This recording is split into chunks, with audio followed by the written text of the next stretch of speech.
Oi pessoal, eu sou o Carlos Xavier e estou aqui agora para estudar com vocês a gestão de desempenho humano nas organizações. Para isso, a gente tem que entender o que é gestão de desempenho, o que é a avaliação de desempenho, quais são as principais técnicas de avaliação de desempenho e os principais erros associados às técnicas de avaliação de desempenho. Por quê? Porque é efetivamente isso que cai na prova quando esse assunto é cobrado no edital, tá bom? Vamos para o quadro. Gestão de desempenho humano. Para começar, temos que saber que o desempenho humano é consequência de motivação, capacidade e condições organizacionais favoráveis. Então, o que significa isso? Significa que em questões de prova, olha, já começa a falar logo de questão de prova de cara nessa aula. Em questões de prova que digam que o desempenho será melhorado pela motivação do funcionário, você já sabe que essa assertiva estará errada. Tá lá A, B, C, D, E. Aí a letra A fala para você, é só melhorar a motivação do ser humano que o seu desempenho irá melhorar também. Tá errado. Por quê? Porque às vezes você pode ficar mais motivado para um trabalho, porém você pode não saber realizar esse trabalho. Então, saber realizar o trabalho é tão importante quanto estar motivado, motivada para fazer o trabalho. Porém, às vezes você pode querer fazer o trabalho, você pode ter motivação para fazer o trabalho, mas as condições organizacionais não favorecem. Imaginem, por exemplo, o caso de um professor em rede pública. É muito comum isso, né? A gente ouvia esse exemplo. Um professor em rede pública que gosta do trabalho, que é motivado para dar aulas, mas que no final, e que sabe, né, que conhece do assunto e sabe dar aulas, mas que no final das contas não tem uma sala de aula propícia, não tem um quadro com giz, não tem condições ali dentro da sala de aula que permitam que ele dê uma boa aula. Eu posso dizer que é só aumentar a motivação desse professor e o seu desempenho irá melhorar? Não. Porque é preciso que as condições organizacionais sejam favoráveis, que a motivação seja melhorada e também que haja competências, capacidade de realização, saber fazer aquilo que se pretende fazer, no caso do professor. Esse assunto, ele transita um pouco lá com a motivação, condições organizacionais, comportamento organizacional, mas é importante você entender desse ponto de vista, porque em muitas questões de prova, o que se menciona é simplesmente isso, melhora a motivação, haverá um melhor desempenho. Errado. Melhora as condições organizacionais, aí o desempenho vai ser melhor. Errado. Se o sujeito tem capacidade, ele terá um melhor desempenho do que aquele sujeito que não tem capacidade. Não necessariamente. Agora, se eventualmente a questão de prova diz para você que melhorando a motivação há uma tendência de melhoria de desempenho, está correto. Se melhoram as condições organizacionais, há uma tendência de melhoria de desempenho? Certíssimo. E da mesma forma, vale também para a capacidade do indivíduo. Se o indivíduo recebe um treinamento e melhora a sua capacidade de realização de uma determinada tarefa, espera-se que ele melhore seu desempenho. Há uma tendência que ele melhore seu desempenho. Está corretíssimo. Mas para a gente entender ainda mais sobre isso, a gente tem que entender uma outra visão, que o desempenho ele está ligado às duas dimensões diferentes. Vamos para o quadro. Dimensões de esforços e resultados. O desempenho ele representa um conjunto de esforços que se soma a um conjunto de resultados. Pode ser interpretado também como um conjunto de esforços que leva a determinados resultados. Então, desempenho não pode ser entendido apenas como resultados obtidos. Deve sim ser entendido como resultados e esforços. Seja a soma de um com o outro, seja um levando ao outro. Isso aqui é importante para compreender o conceito de eficiência, o conceito de eficácia, o conceito de efetividade e também o conceito de economicidade, excelência e execução. Esses assuntos especificamente eu vou falar rapidamente aqui para você poder ter uma noção de como eles se encaixam nesse assunto. E falo agora. Eficiência significa o melhor uso dos recursos possível. É aquilo que foi planejado para se fazer com os recursos, combinando os insumos que são utilizados na produção com os produtos que são entregues pelo indivíduo ou pela organização. Em outras palavras, se eu sou um operador de máquina, eu tenho determinadas horas de trabalho, determinados insumos que eu utilizo para produzir determinada quantidade de peças. A eficiência será medida em função da quantidade de insumos que eu utilizei, mas também em função da produção final, da quantidade de produtos que eu entreguei ao final do meu dia, da semana ou do mês, tá bom? Essa é a eficiência.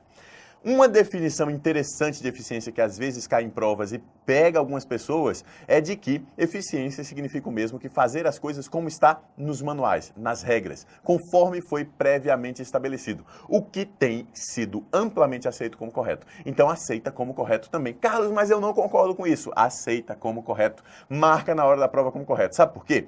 Porque tudo aquilo que foi planejado para ser realizado em termos de forma de realização da tarefa para fazer com que insumos gerem produtos, foi pensado previamente para gerar uma melhor produtividade dos recursos, ou seja, uma maior eficiência.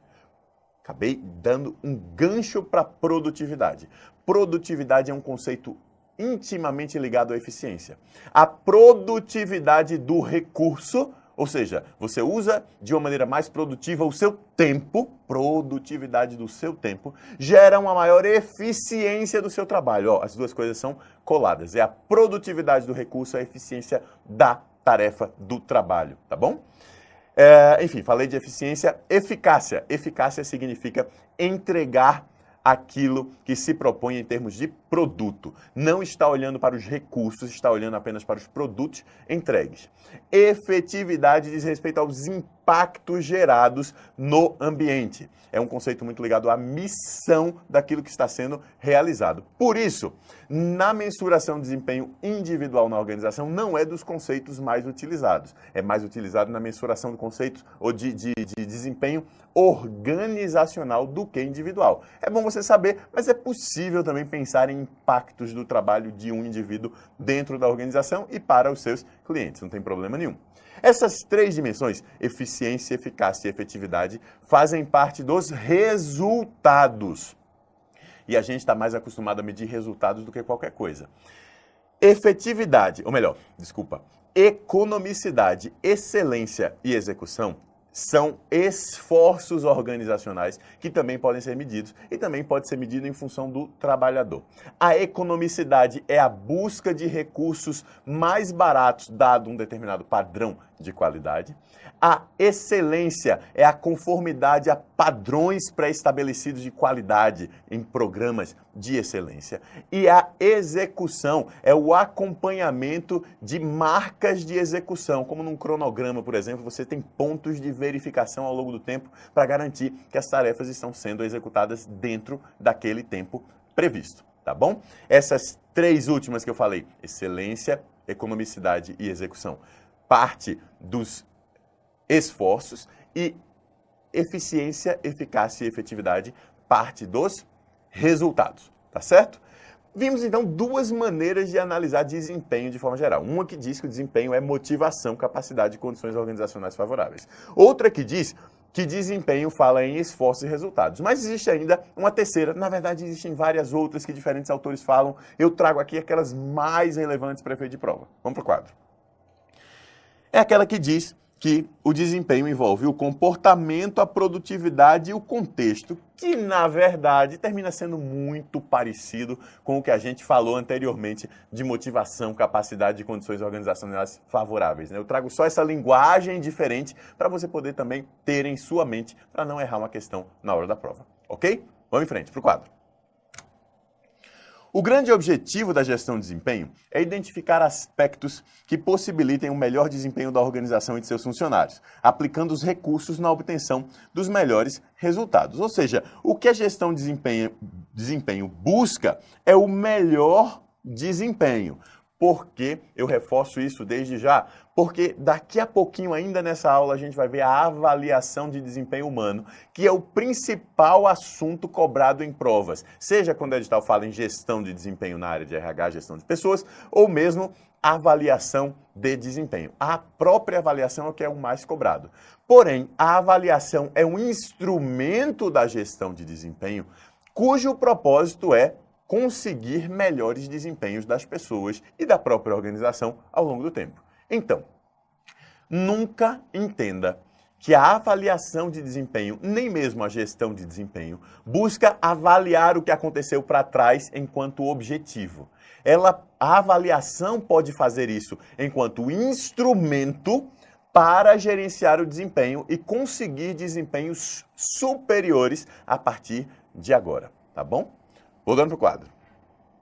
A gestão de desempenho humano utiliza a avaliação de desempenho como instrumento, olha o que eu acabei de falar para você agora mesmo, principal para possibilitar feedback para a organização e para os seus funcionários, gerando melhoria no desempenho futuro. Então, questões interpretativas que venham dizer para você que a avaliação de desempenho busca melhorar o desempenho futuro estão corretíssimas. A avaliação de desempenho é aplicada nas pessoas da organização para fazer com que o desempenho futuro dessas pessoas, de agora em diante, seja o melhor possível. No fundo, essa ferramenta tem várias aplicações distintas dentro da gestão de pessoas, mas a gente pode incluí-la especificamente na aplicação de pessoas. Mas eu falo sobre isso daqui a pouquinho ainda nessa aula. Vamos para o quadro.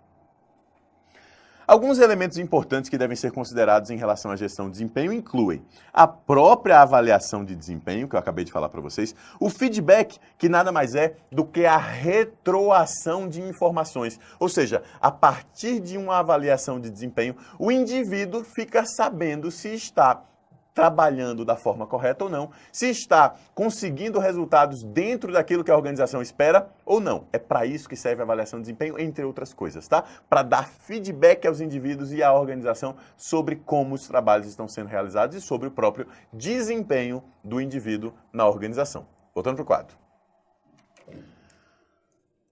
Possibilita o reconhecimento pelo trabalho realizado, a gestão da diversidade das pessoas, entendendo o desempenho de cada uma delas, e busca maior agilidade e flexibilidade dos trabalhos.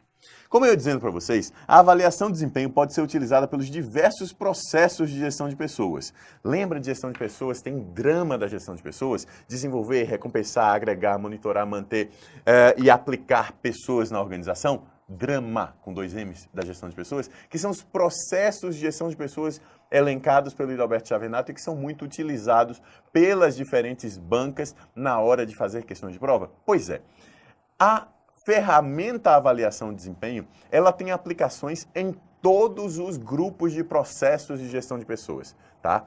Todo o processo inteiro da gestão de pessoas, o drama da gestão de pessoas, usa a avaliação de desempenho de alguma forma. Porém, se a banca perguntar na hora da prova, a avaliação de desempenho faz parte de qual processo de gestão de pessoas? Você vai responder aplicação, tá? Aplicação. Carlos, mas ela tem implicações em todos os processos de gestão de pessoas? Tem, mas ela faz parte, ela pertence a que processo? Aplicação. Sabe por quê? Porque é a partir da avaliação de desempenho que a organização consegue entender o desempenho do indivíduo e colocar o indivíduo para trabalhar na área correta, fazendo o trabalho com melhores resultados possíveis, dadas suas capacidades. Então, aplica as pessoas no lugar correto a partir da sua capacidade de realização de tarefas, tá bom? Por isso que a avaliação de desempenho é considerada uma ferramenta de aplicação. Mas serve para outras coisas, como eu já falei para vocês. E aí vamos ver cada uma das inserções da avaliação de desempenho dentro dos processos de gestão de pessoas. Vamos lá para o quadro. Desenvolvimento de pessoas. As pessoas se tornam mais preparadas para o futuro a partir do uso da avaliação de desempenho. Por quê? Porque você usa a avaliação de desempenho para entender qual é a necessidade de capacitação das pessoas hoje e aplica processos de desenvolvimento de pessoas na organização para que essas pessoas possam ser treinadas, desenvolvidas ou até educadas no longo prazo, ao longo de uma trajetória de carreira. E isso tudo se dá com base no que foi levantado pela avaliação de desempenho. Tá bom? Voltando para o quadro. Recompensar pessoas.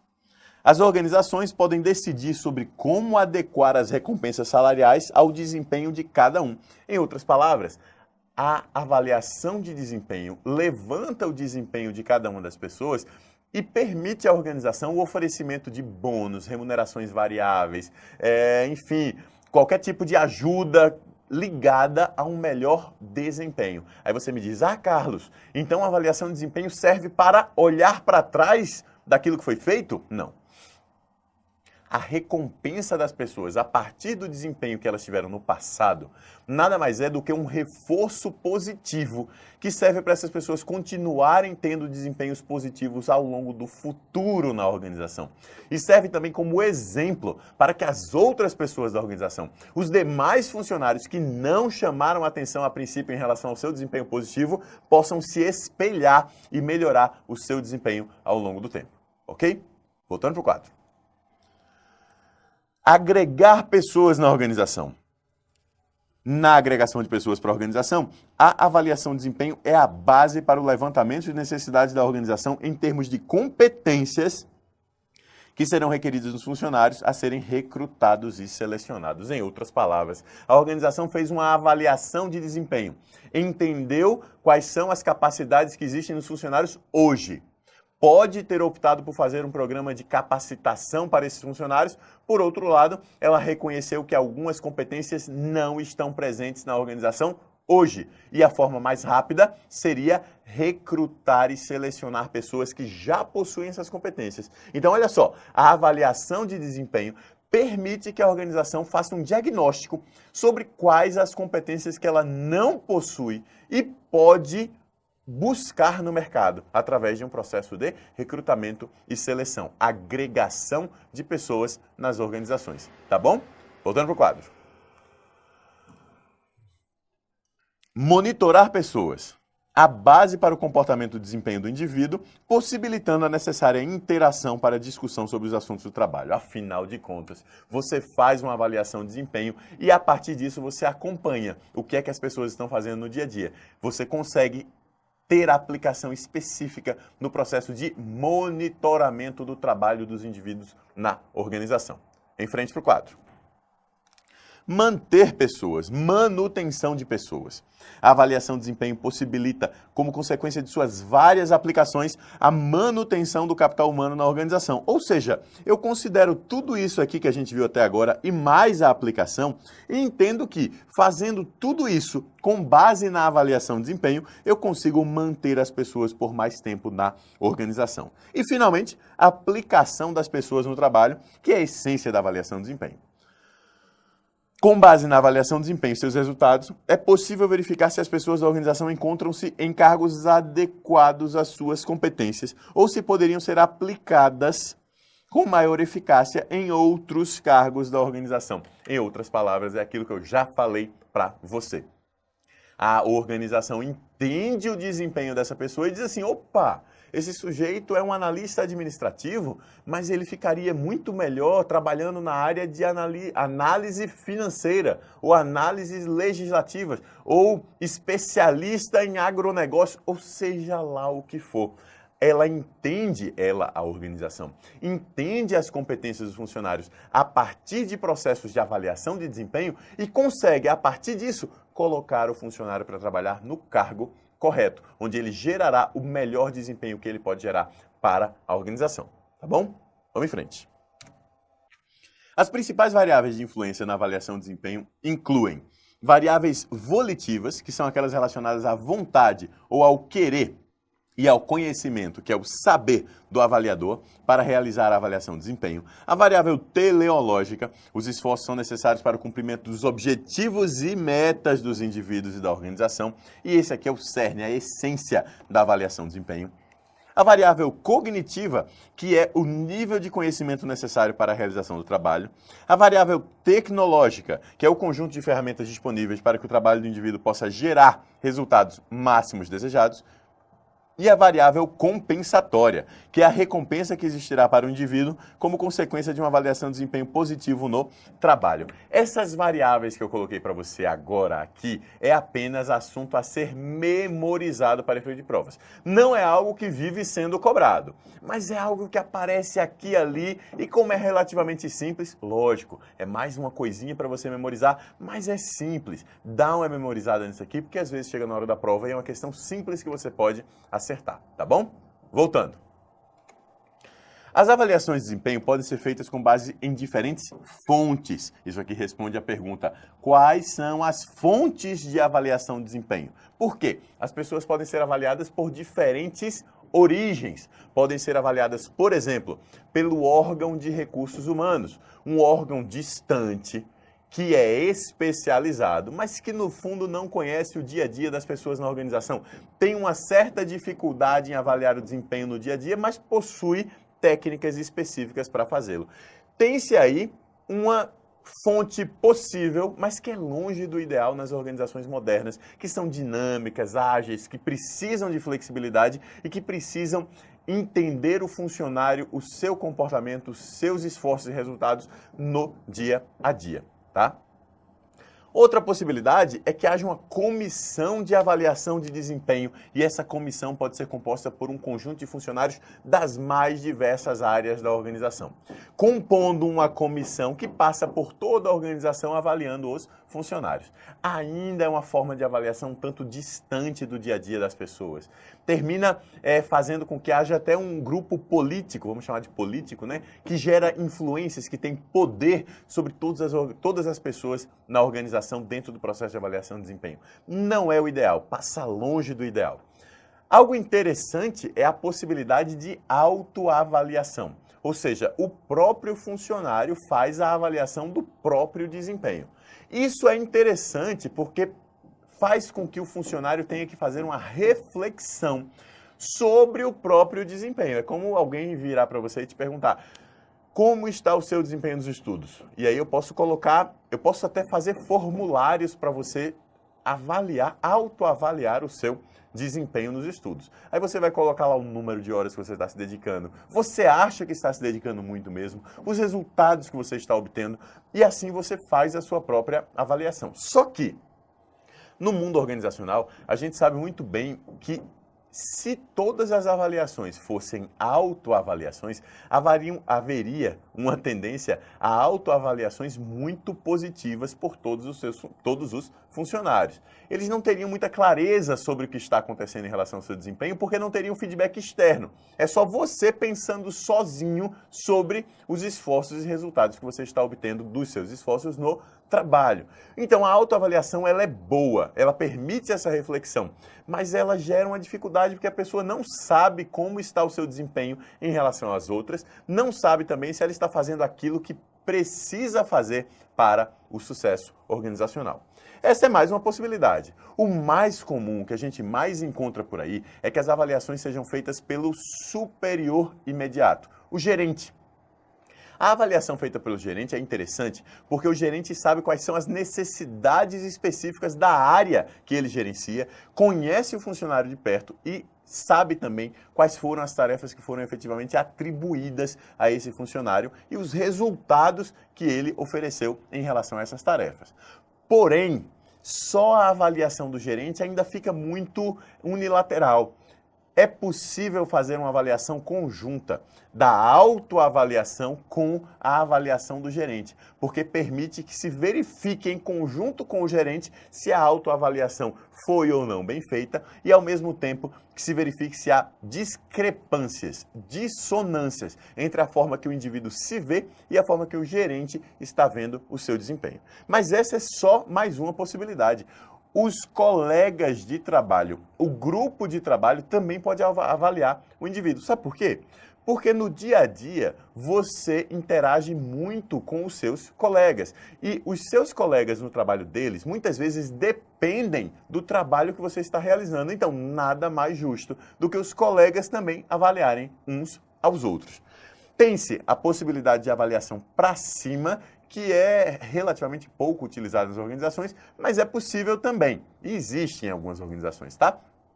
O que é a avaliação para cima é quando o funcionário avalia o seu chefe. Por que um funcionário avaliaria o seu chefe? Porque uma das tarefas relevantes do chefe é ser chefe, é liderar as pessoas na organização para o sucesso organizacional.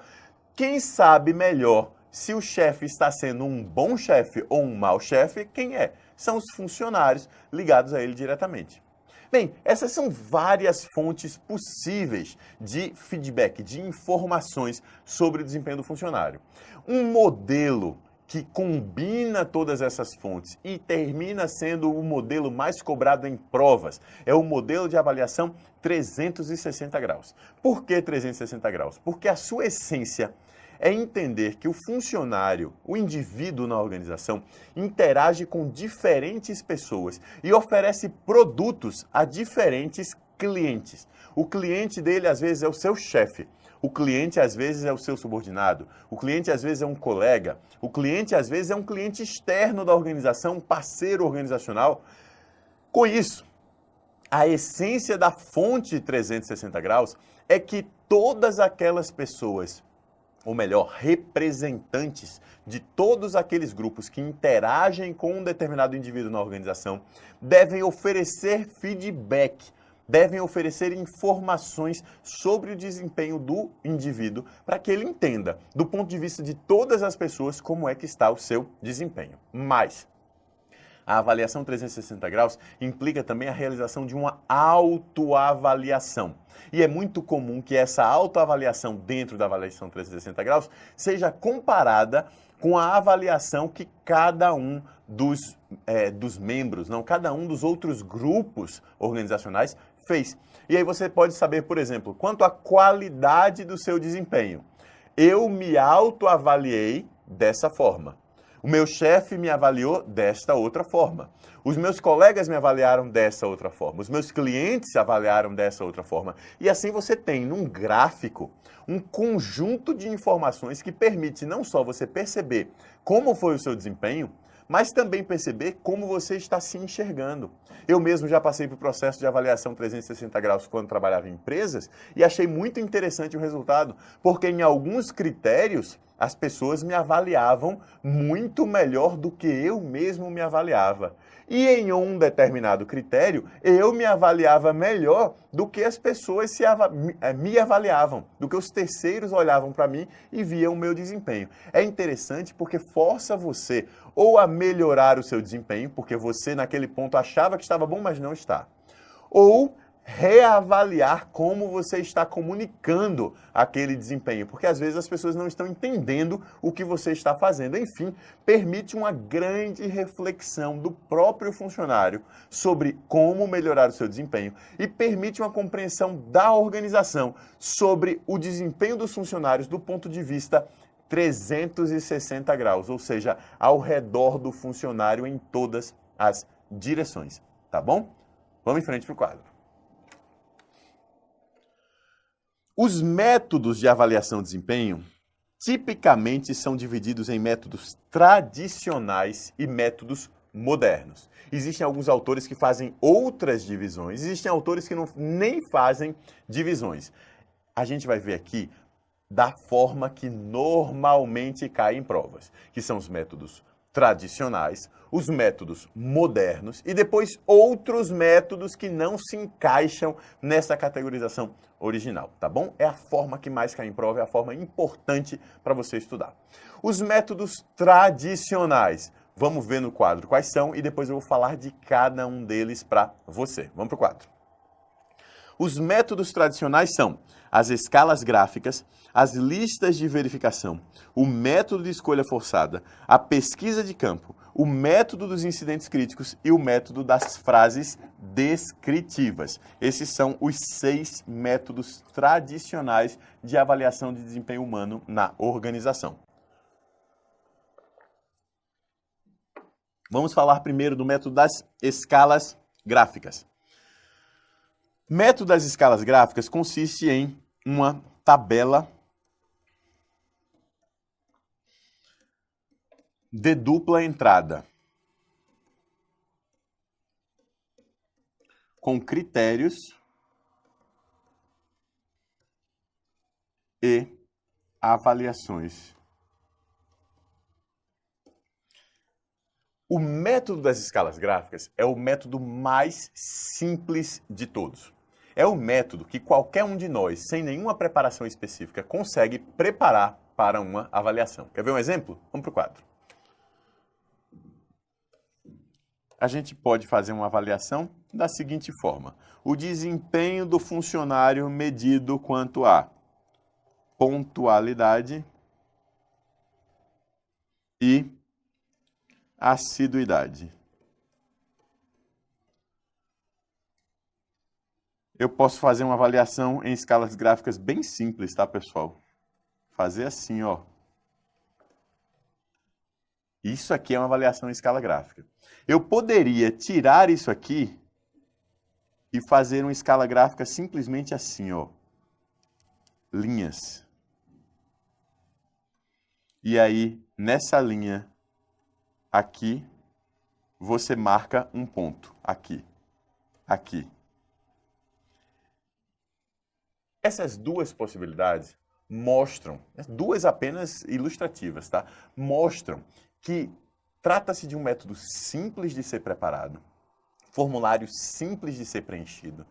É um método barato, é um método rápido que gera resultados interessantes e facilmente comparáveis. Agora, é um método que gera muitas distorções, muitos problemas e que, apesar de possuir muita objetividade na sua elaboração, ele possui subjetividade do avaliador quanto à marcação. Por que objetividade e subjetividade ao mesmo tempo? Objetivo porque ele é simples em relação a critérios postos. Subjetivo, porque quando eu coloco um sorrisinho, ou um sorrisinho reto, ou um sorrisinho triste, para você avaliar a pontualidade de um funcionário, quando você coloca um sorriso feliz, talvez aquele funcionário que foi avaliado por você com um sorriso feliz, seria avaliado por mim com um sorriso triste. Tem uma subjetividade. O que significa subjetividade? Depende do sujeito, depende do indivíduo, não é objetivo. Ao contrário, depende. Da mesma forma que na hora de marcar um xizinho nessa reta, que depois seria medido, tá? Para saber quão mais para lá ou mais para cá foi marcado, também isso vai depender de um monte de subjetividade sua ou minha. Você pode ter uma tendência a marcar mais para a direita, eu mais para a esquerda. Olha o problema. Mas haveria a possibilidade de critérios diferentes, ou melhor, ponderações diferentes utilizadas por avaliadores diferentes. Você acha que algo bom é uma coisa, eu acho que algo bom é outra coisa. E aí, na hora de comparar desempenhos e atribuir resultados, fica muito difícil. Teria que fazer análises matemáticas, estatísticas, tentar tirar os erros de tendência central, erros de leniência, de severidade, vários tipos de erros que são possíveis e comuns nesse tipo de avaliação, que é a mais simples, mais barata, mais rápida, que detém certo grau de objetividade, mas detém certo grau de subjetividade também.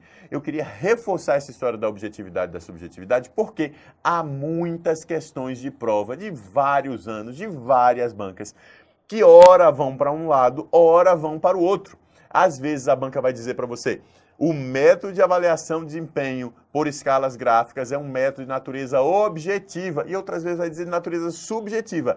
90% das vezes ou mais vai estar certo tanto de um jeito quanto de outro. Você vai ter que ficar pescando detalhes em outras palavras, em outras afirmações dentro daquela frase, para poder ter certeza se a banca encaminhou para certo ou para errado. Por si só, isso aqui gera confusão. Então lembre-se, há objetividade na elaboração do método, há subjetividade quanto às notas oferecidas em relação a cada um dos critérios para os funcionários, tá bom? Com a evolução da técnica, foi criado um método mais interessante, mais objetivo, a partir da evolução da técnica das escalas gráficas, que é o método das listas de verificação, ou checklists.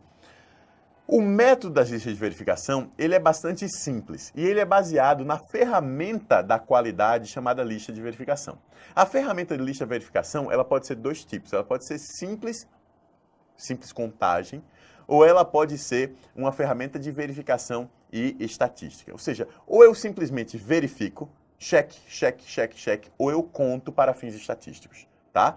Eu posso ter, por exemplo, um avião que vai decolar, ele tem um checklist que vai ser verificado. Vai olhar se o sistema mecânico está funcionando, se a redundância está funcionando, se o sistema elétrico está funcionando, se a redundância está funcionando. E assim sucessivamente. Essa é uma lista de verificação Simples. Uma lista de verificação de contagem para uso estatístico, ela vai contar a quantidade de erros. Ela pode dizer, por exemplo, vezes em que o avião, antes de decolar, detectou um erro na redundância mecânica. Aí vai lá, conta. 1, 2, 3, 4, 5, 6, 7, 8, 9, 10. 10 vezes. Opa, tem um problema aqui. Até 2, 3 vezes a gente acha que é normal ao longo dos anos, mas 10 vezes tem algo muito errado, vamos investigar. Essa é a ferramenta de qualidade. Aqui, a lista de verificação para efeitos de avaliação de desempenho usa o mesmo princípio. Ela vai fazer a contagem de determinados eventos para poder fazer a avaliação de desempenho em relação a essa contagem. Por isso que se diz que é um método de natureza objetiva. É uma evolução que torna a escala gráfica bem mais objetiva. Quer ver como? Vamos para o quadro. Olha aqui a escala gráfica usando os critérios de pontualidade e assiduidade. Em vez de ter uma retinha ou sorrisos felizes, tristes e etc., a gente poderia ter aqui, para transformar a escala gráfica em uma lista de verificação, pontualidade e assiduidade.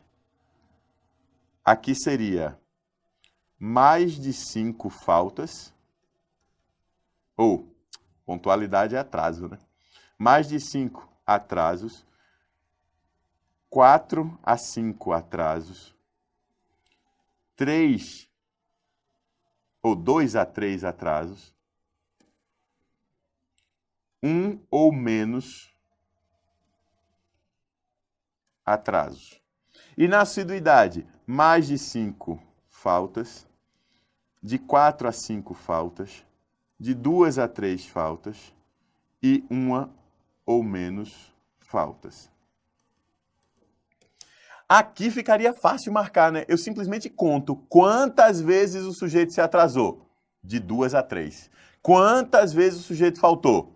Mais de 5. E aí eu consigo ter uma avaliação bem objetiva de que algo foi bom, e nessa escala de lista de verificação, o bom estaria para cá, por acaso, né? Eu fiz desse jeito, e o ruim estaria para a esquerda. Por acaso eu fiz desse jeito, poderia ser ao contrário. Percebeu então como a lista de verificação ela se torna mais objetiva em relação às escalas gráficas? Pois é, isso é importante você saber para a hora da prova. Escolha forçada.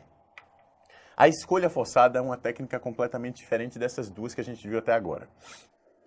A técnica da escolha forçada, ela consiste em forçar o avaliador a escolher uma, ou duas, ou três, enfim, um número restrito de palavras ou frases que melhor definem o desempenho do indivíduo. E a partir disso, é possível fazer uma análise do desempenho individual. Note que isso é bem mais difícil de encontrar do que uma escala gráfica ou uma lista de verificação. Porque é difícil de fazer e é difícil de interpretar os resultados.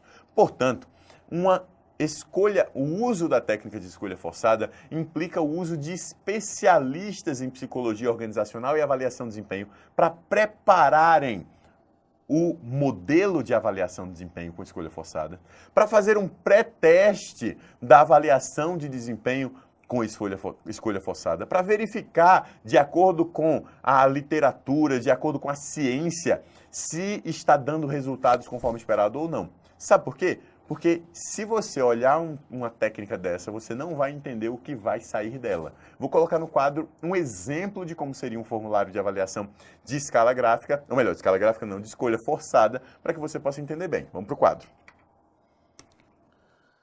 Olha só, deixa eu fazer um desenho aqui. Você pode ter uma avaliação que pergunte qual das palavras, escolha 3 das palavras abaixo, ou 2, ou uma, vamos dizer 2. Duas das palavras ou frases abaixo que melhor caracterizam o desempenho do indivíduo. Aí as palavras ou frases seriam qualidade elevada do trabalho.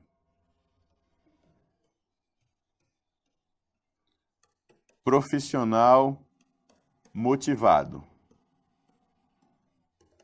Falta sempre. Se dá bem com colegas.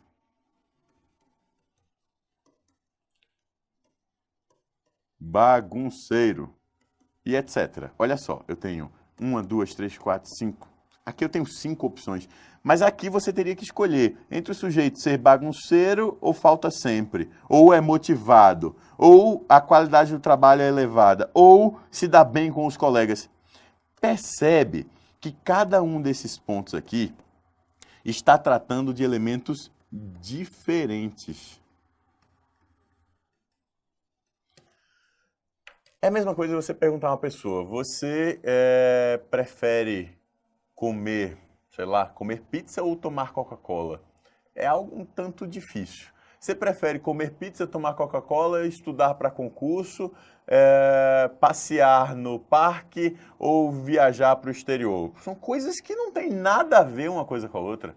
Ah, você prefere passar no concurso, viajar para fora várias vezes por ano, ou... Mas, assim, eu tenho como comparar tudo isso? É difícil comparar tudo isso. A grande, vamos chamar, magia desse método é que tem muita ciência por trás dele. Porque se você escolhe, por exemplo, o profissional é motivado e não escolhe que o sujeito é bagunceiro, aí tem um conjunto de consequências aí, do ponto de vista de estudo metodológico que tem por trás. Eu não saberia dizer para vocês todos esses detalhes. Provavelmente nenhum de vocês, ou pouco de vocês que estão assistindo essa aula agora, teriam condições de saber qual é o detalhe, porque só alguém que é especializado nisso detém esse tipo de detalhe. Na hora da prova, esse tipo de detalhe não vai cair. O que você precisa saber é preciso um especialista para fazer a aplicação do método de escolhas forçadas. Escolha forçada consiste em forçar o avaliador a escolher uma ou duas ou três ou N opções. O fato é que ele vai ter que escolher apenas um número restrito dentre todas as opções que ele poderia escolher. E isso gera um relatório de desempenho do indivíduo a partir disso aqui. Note que não é nem tão fácil fazer, nem tão fácil responder esse tipo de método. Por isso, é um método que se torna mais caro, é um método que se torna mais demorado, tanto para a elaboração quanto para preenchimento, tá bom? Voltando para o quadro. Pesquisa de campo. Pesquisa de campo. Pesquisa de campo é considerado o método, vou escrever aqui para vocês, é o método mais completo. É o método mais completo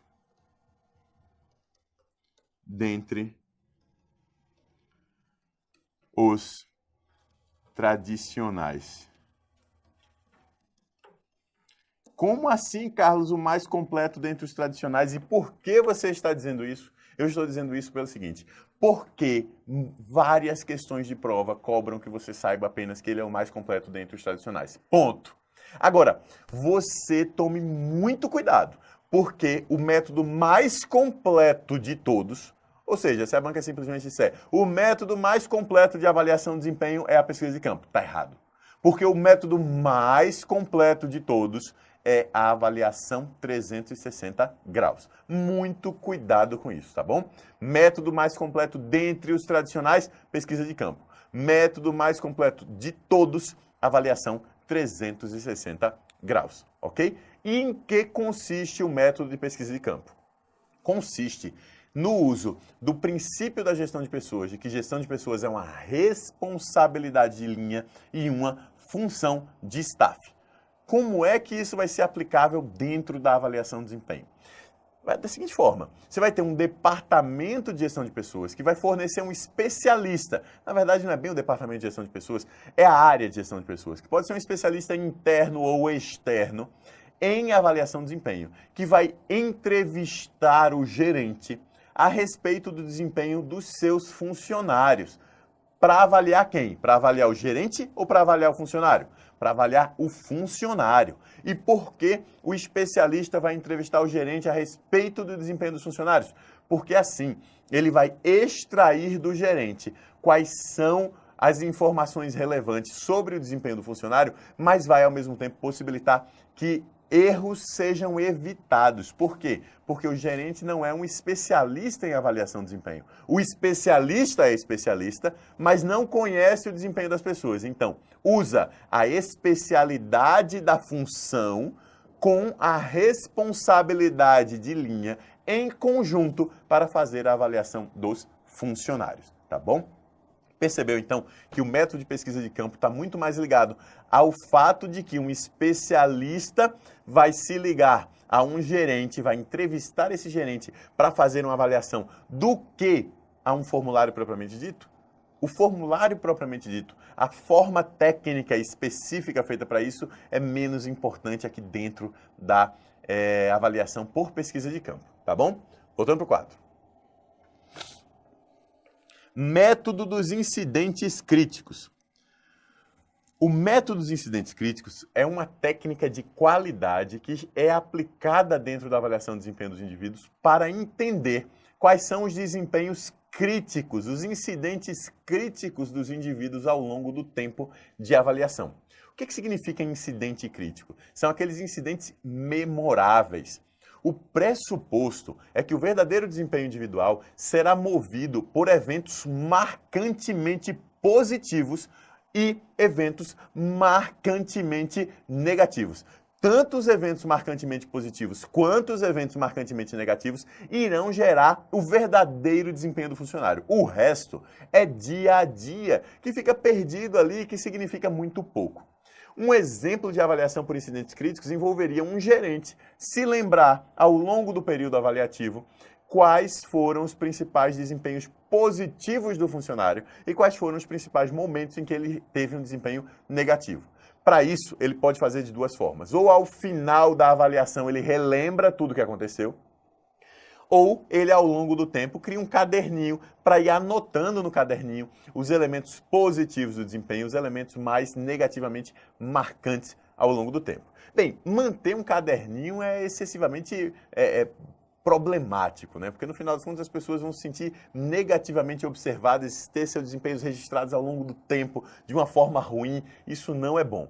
E ao mesmo tempo fazer uma avaliação apenas no final de um período avaliativo, digamos um ano, envolve esquecer muita coisa positiva e negativa que aconteceu. Essas são as principais críticas ao método de incidentes críticos, que envolve esses elementos positivos e negativos. Um exemplo disso aí seria se lembrar, no caso, vamos pensar aqui, na avaliação de desempenho de um vendedor de shopping por um gerente de loja, quais foram os eventos positivos e negativos desse funcionário ao longo do ano? Aí o gerente pode pensar assim, eu me lembro daquele dia que chegou um gringo aqui, e o gringo chegou falando inglês, e ninguém sabia falar inglês, e aquele funcionário, ele sabia falar inglês. E isso fez com que ele conseguisse fechar uma venda muito boa com aquele pessoal. E até fez com que outras pessoas, amigos daquelas pessoas, daqueles estrangeiros, viessem comprar na nossa loja, porque tem alguém que fala inglês. Olha só.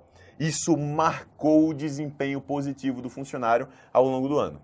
Porém, aí o gerente para e pensa, eu me lembro que teve um desempenho muito negativo desse sujeito num dado dia que um cliente veio fazer uma troca e o vendedor disse que não se importava, que já tinha vendido aquele produto, que aquilo ali não significava mais nada para ele. Ora, ao mesmo tempo que identifica os pontos positivos e negativos do indivíduo, essa informação termina servindo também para identificar quais são os pontos positivos e negativos relevantes para o exercício daquele cargo na organização. Lógico, a gente está falando aqui de avaliação de desempenho, mas é bom que você já faça esse link na sua cabeça. Essa técnica também serve na mesma aplicação para levantar quais são as informações necessárias para o ocupante de um determinado cargo na organização. Tá bom? Voltando para o quadro. Temos ainda o método das frases descritivas, ou pares de frases normalmente utilizado. Aqui tem-se um conjunto de frases que representam o desempenho do indivíduo, positivas e negativas, e as pessoas, o avaliador pode escolher livremente entre diferentes frases positivas e negativas que marcam o desempenho do indivíduo. A principal diferença do método de frases descritivas para o método de escolha forçada é que na escolha forçada é preciso escolher um determinado número específico de palavras ou frases. Nas frases descritivas, não. É um número em aberto. Tudo aquilo que esteja ligado verdadeiramente ao desempenho do indivíduo pode ser escolhido. E aí tem também as desvantagens de ser mais caro e mais trabalhoso para a organização elaborar e também para gerar relatórios finais, tá bom?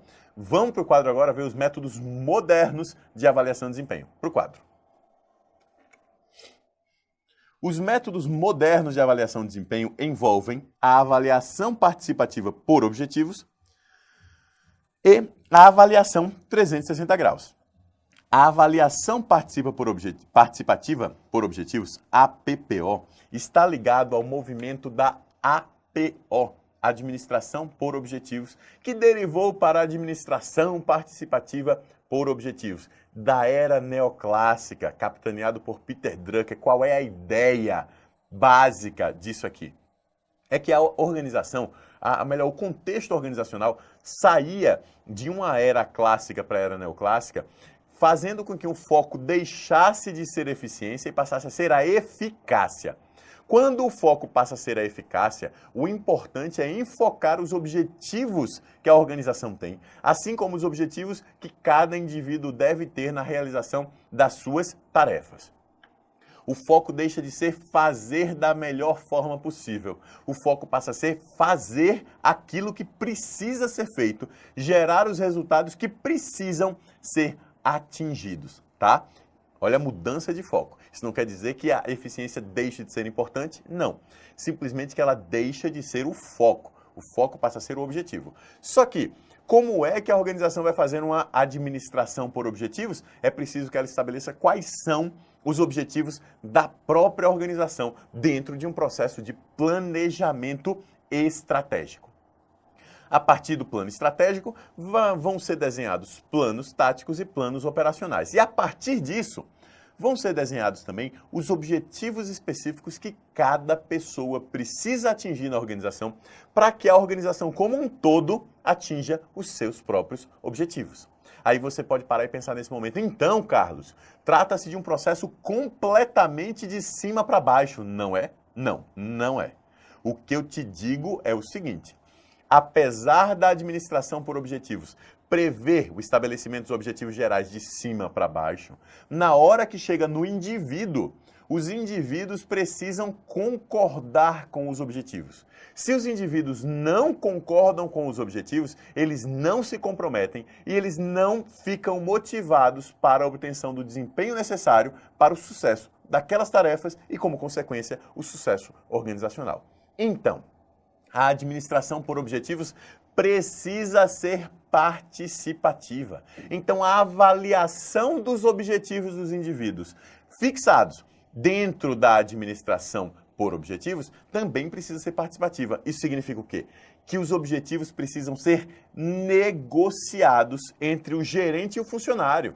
O gerente ele vai entender quais são os objetivos necessários para a sua área. Então, ele vai começar a negociar com os seus funcionários. Olha, você precisa desses objetivos aqui. Você concorda? Aí o sujeito vai dizer concordo ou não concordo. Não concorda por quê? Ah, não concordo porque para fazer isso aqui eu precisaria ter um telefone liberado para poder vender ligando para outros estados. Ah, é por conta disso? Então eu vou te oferecer esse recurso em troca da aceitação desses objetivos. Perceba, haverá uma negociação de recursos em troca de objetivos dos funcionários em suas tarefas. Haverá uma participação dos funcionários, tanto na fixação dos seus objetivos, quanto no acompanhamento, porque preferencialmente o feedback, a retroação informacional que o sujeito recebe para saber se está caminhando no caminho certo ou não, preferencialmente será auto-administrada. Ou seja,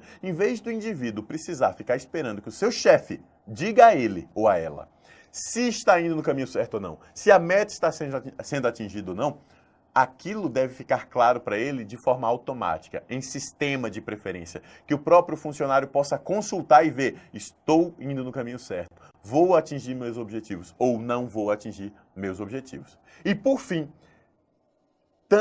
eu falei para vocês, né? Tanto na fixação dos objetivos quanto no acompanhamento, mas também no monitoramento final, nas reuniões de fechamento para verificar se os objetivos foram ou não atingidos, o funcionário também deve participar, informar o que ele acha que deu certo, o que deu errado, por que aquele caminho que foi seguido foi o melhor ou não foi o melhor. Assim, novos processos de fixação e negociação de objetivos entre o funcionário e o gerente gerarão melhores desempenho. Lembra?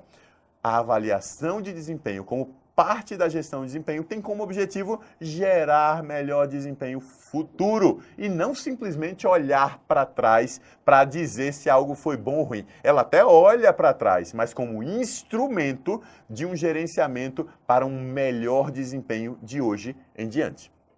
Falei então da APPO para vocês. Vamos ver alguns detalhes aqui no quadro. Eu acho que já falei de tudo, mas às vezes faltou alguma coisa. A gente vai para lá. Vamos lá. Os objetivos, então, são consensuais entre chefe e subordinado. O comprometimento do pessoal é atingido a partir da concordância com os objetivos. A negociação sobre a alocação dos recursos necessários é necessária para que as pessoas, de fato, se comprometam com o sucesso da organização. As atividades serão desempenhadas pelas pessoas a partir dos objetivos e recursos negociados. Haverá um monitoramento constante pelo próprio funcionário, mas que pode ser complementado por um monitoramento oferecido pela organização também. E haverá retroação, que é o feedback.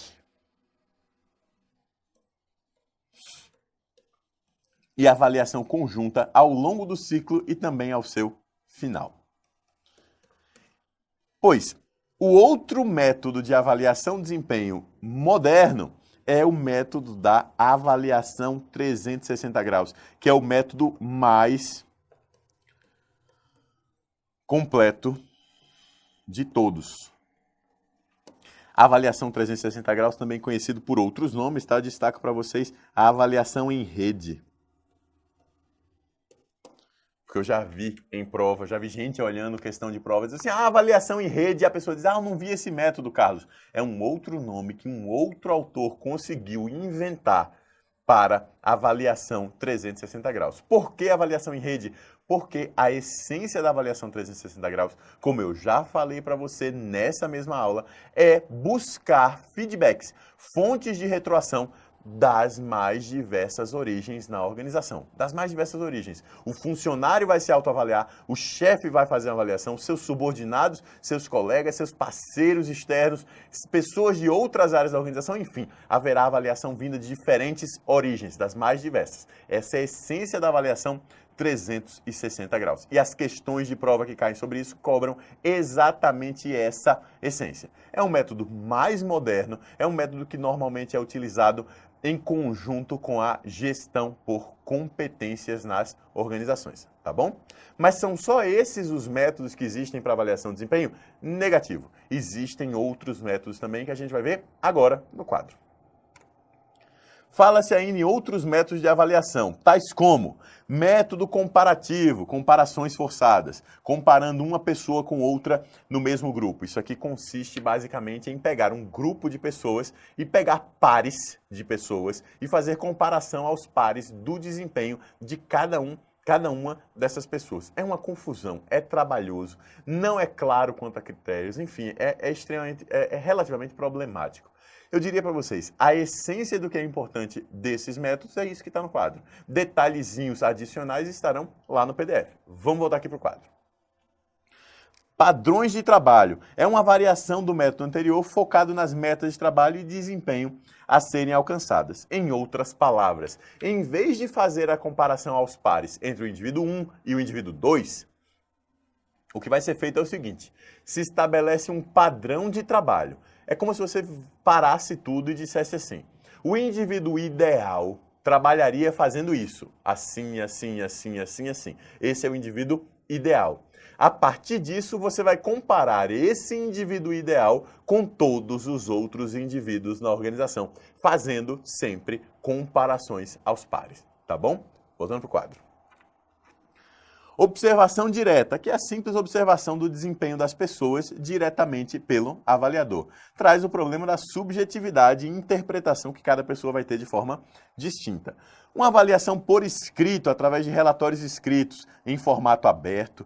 As escalas de mensuração ancoradas em comportamentos que combinam técnicas de incidentes críticos que são transformadas em critérios para uma análise com base em escalas gráficas. Ou seja, escala de mensuração ancorada em comportamento significa aplicação de incidentes críticos para saber o que é muito relevante e o que é muito relevante que não aconteça, e a partir disso transforma isso em critérios de uma escala gráfica para que possa ser feita uma avaliação do indivíduo com base naquilo que é muito importante de acontecer e aquilo que não deve acontecer de jeito nenhum.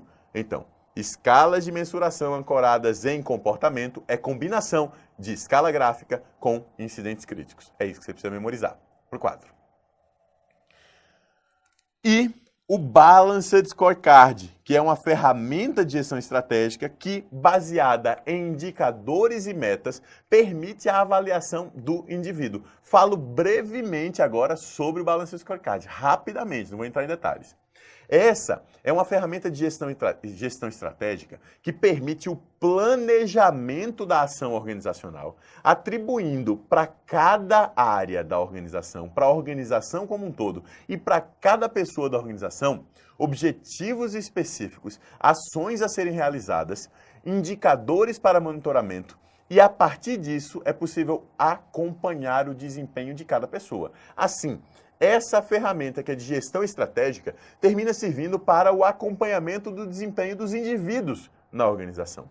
Por isso, não se surpreenda por questões de prova, que eu já vi questões de prova que colocam Balanced Scorecard como uma ferramenta de avaliação de desempenho individual. E sim, questões desse tipo que afirmem isso estarão corretas. Seja assertiva solta, seja ABCD, como for, estarão corretas. Para o quadro.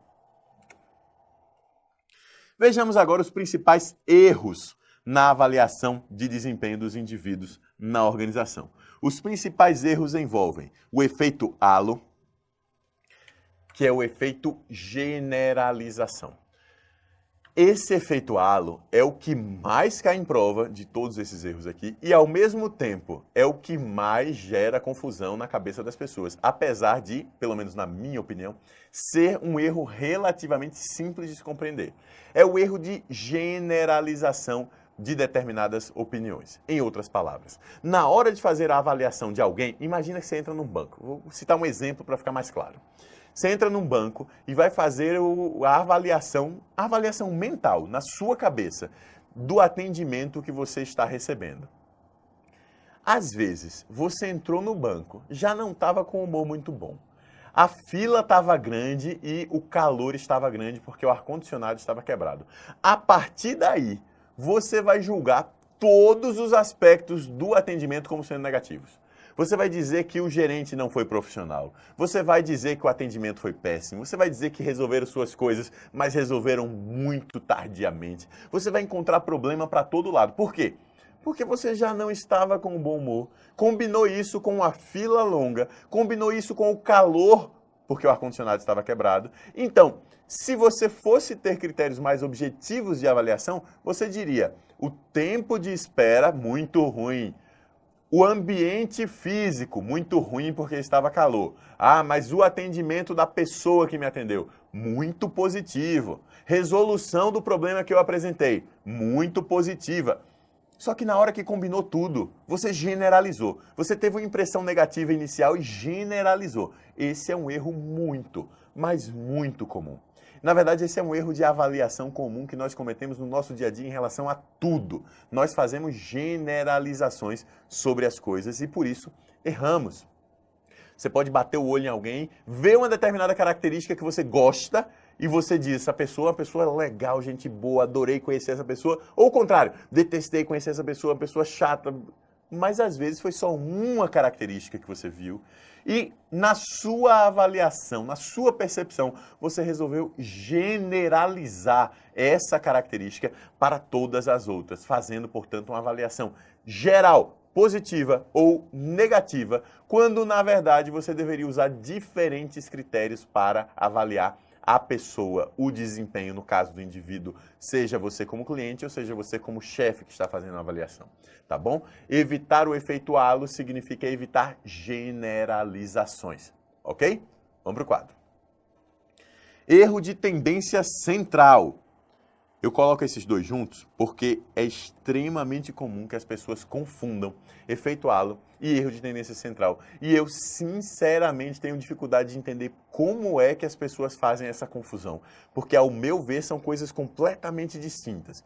O efeito halo é um efeito de generalização. Você encontra uma característica e você generaliza para todas as outras. Você para de enxergar as outras. Você generaliza. O erro de tendência central é assim, você tem várias características sendo analisadas e na hora de dar uma nota, você em vez de dar notas condizentes com cada uma das características, seja positiva, seja negativa, seja mediana, porque você está cansado, ou porque você não quer, ou por por uma tendência sua, por razões quaisquer. Você simplesmente marca notas médias em todos os critérios. Imagina, por exemplo, você está fazendo a avaliação do atendimento bancário. Mais uma vez, já que eu comecei com atendimento bancário, vamos até o fim. Você está fazendo a avaliação do atendimento bancário. Em vez de pegar cada um dos critérios, né, qualidade do ambiente físico, tempo de espera, qualidade do atendimento pessoal, resolução do trabalho, você está ali. Resolução do seu problema. Você está ali marcando xizinho porque o gerente pediu, porque o banco pediu que você fizesse isso. Em vez de fazer uma avaliação critério a critério, pensando mesmo, de 0 a 10 qual é a nota que eu daria, você vai olhar e vai dizer assim, ah não, vou dar 6 aqui para tudo e tá tudo bom, tá tudo mais ou menos bom, vou dar 6 para tudo.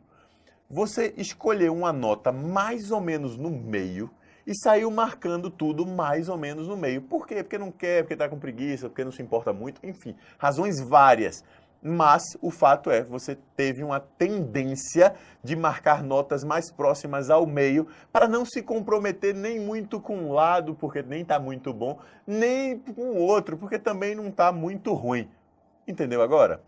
Essa é a falha de tendência central, é o erro de tendência central, que é completamente diferente da generalização, quando você pega uma característica que por algum motivo marcou e você generaliza para todas as outras, tá certo? Para o quadro. Os outros erros são mais simples. Erros de recência, significa considerar os fatos mais recentes. Leniência é a tendência a avaliar as pessoas positivamente, sendo leniente com comportamentos negativos. Severidade é a tendência a avaliar as pessoas negativamente, mesmo que os desempenhos tenham sido positivos. Contraste é quando você avalia um determinado critério em outra pessoa como negativo, como ruim, porque você olha para si próprio e percebe aquela pessoa em oposição a você. Similaridade é o contrário do contraste. Você avalia como bom algo que é parecido com você. Você enxerga no avaliado algo parecido consigo e, em relação a isso, você dá notas positivas. Por quê? Se é parecido com você, deve ser bom. Se é diferente de você, deve ser ruim. Isso é um erro. Erro de tendenciosidade, por base em preconceitos, tendências pessoais, etc. O cansaço também gera erro. O avaliador cansado dificulta a avaliação. Por exemplo, eu já fiz concurso público que teve fase de prova oral. E na fase de prova oral, eu tinha que fazer uma explanação sobre determinado tópico que era sorteado ali na hora. Eu tinha que explicar, não lembro agora, em 20, 30 minutos, determinado tópico ali na hora. E na hora da minha avaliação, sabe o que aconteceu? Um dos avaliadores, eram dois, ele dormiu. Ele estava dormindo, mas ele dormiu de roncar. Eu estava aqui fazendo minha apresentação, o sujeito botou a mão aqui no queixo, encostou na mesa, começou a fechar os olhos e começou a pescar ao ponto de que deu para ouvir uns ronquinhos, assim, ele acordava no ronco, no susto do ronco. Olha que absurdo. Pois é, por que o sujeito fez aquilo? Porque ele estava cansado. Ele não estava ali dificultando a apresentação, ele estava cansado. Ele não deveria, na verdade, estar ali fazendo aquela avaliação por conta do cansaço. Só que ele já tinha sido contratado, ele já tinha que ir, ele estava cansado e não deu, ele teve que fazer a avaliação. Houve erro de cansaço? Houve. Carlos, como é que você sabe que houve erro de cansaço? Porque nessa prova oral eu fui reprovado. E depois eu entrei com recurso, porque eu sabia exatamente o que eu tinha falado naquela prova oral. Sabia exatamente o que eu tinha falado e sabia exatamente qual era a aderência daquilo à teoria. Eu entrei com recurso e a minha nota foi majorada em muitos pontos. Eu não vou dizer agora exatamente quantos pontos, porque eu não lembro exatamente quantos. Mas foram muitos pontos. Eu lembro que a nota foi majorada na casa dos 30% ou 40% a mais, porque eu sabia exatamente o que eu tinha falado ali e sabia colar aquilo na teoria. O avaliador estava cansado, eu relatei, ó, o avaliador estava cansado, eu desejo revisar, desejo que a minha nota seja revista com base nesses pontos teóricos. Olha, se isso acontece no concurso público, imagina na prática organizacional quando um gerente está avaliando um funcionário. É claro que isso acontece, o gerente está cansado por algum motivo, 1000 coisas para fazer, é mais uma coisa para fazer e por conta disso às vezes erra, seja dando notas melhores ou dando notas piores do que deveria, mas erra. Erra por quê? Porque está cansado, tá bom? Voltando para o quadro. A falsidade consciente também é uma possibilidade, ou seja, se busca falsear a interpretação para prejudicar ou para beneficiar o avaliado. O uso de critério único, que é a falta de consideração do ser humano como um todo e vários critérios que poderiam ser utilizados. A unilateralidade, que é o uso de fatores importantes para o avaliador, mas que não necessariamente são interessantes e importantes para a organização. A força do hábito, que é o julgamento com base em avaliações anteriores, e a não compreensão ou falta de técnica, que acontece quando o avaliador não entende os fatores que estão sendo avaliados. Bem, pessoal, é isso aí. É hora de seguir em frente. Nesse momento, eu recomendo que você vá no PDF, estude por lá também. Eu sei que tem muita gente que prefere estudar apenas pelos vídeos, mas eu reforço, o PDF é muito importante para te dar o suporte necessário para o sucesso na hora das provas. Eu diria mais, muito importante não, do meu ponto de vista pessoalíssimo, ele é fundamental, porque fazendo a leitura do PDF, assistindo essa aula, ouvindo áudio no carro, no trânsito, na fila, onde você estiver esperando atendimento bancário, já que foi o tema dessa aula, combinando essas diferentes formas de aprendizagem, você terá maior sucesso na hora da prova. E aí lá no PDF também tem várias questõezinhas para você praticar esse assunto e ver nas questões comentadas como é que isso deve ser interpretado em cada caso, tá bom? É isso aí, eu me despeço, até a próxima, tchau, tchau!